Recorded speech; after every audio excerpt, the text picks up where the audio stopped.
Terpaksa pasien dibawa keluar lagi. Dibawa pulang, pasien dibawa pulang. Kosong, kosong. Rumah sakit Tobada 2 kosong. Viral video perlihatkan tak ada tenaga medis saat ada pasien korban kecelakaan di Puskesmas Tobadak.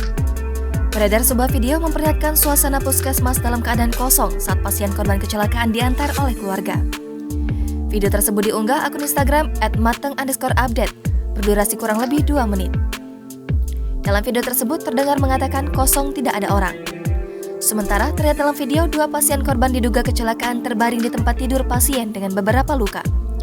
Nampak pasien tersebut dikerumuni pihak keluarga tanpa ada tenaga medis.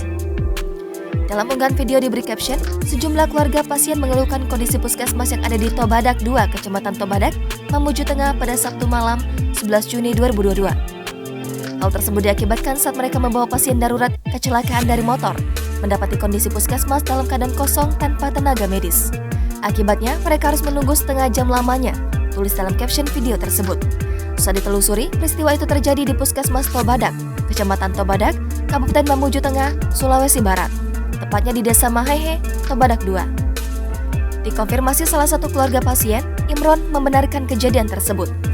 Dijelaskannya, saat itu ia dan keluarga mengantar pasien korban kecelakaan.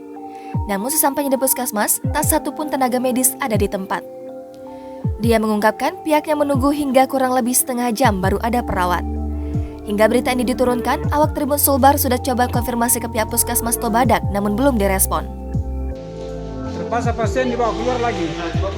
Dibawa pulang, pasien dibawa pulang. Kosong, kosong. Rumah sakit Tobada 2 kosong. Tidak ada perawat di sini. Jangan lupa subscribe, share, komen, dan like ya.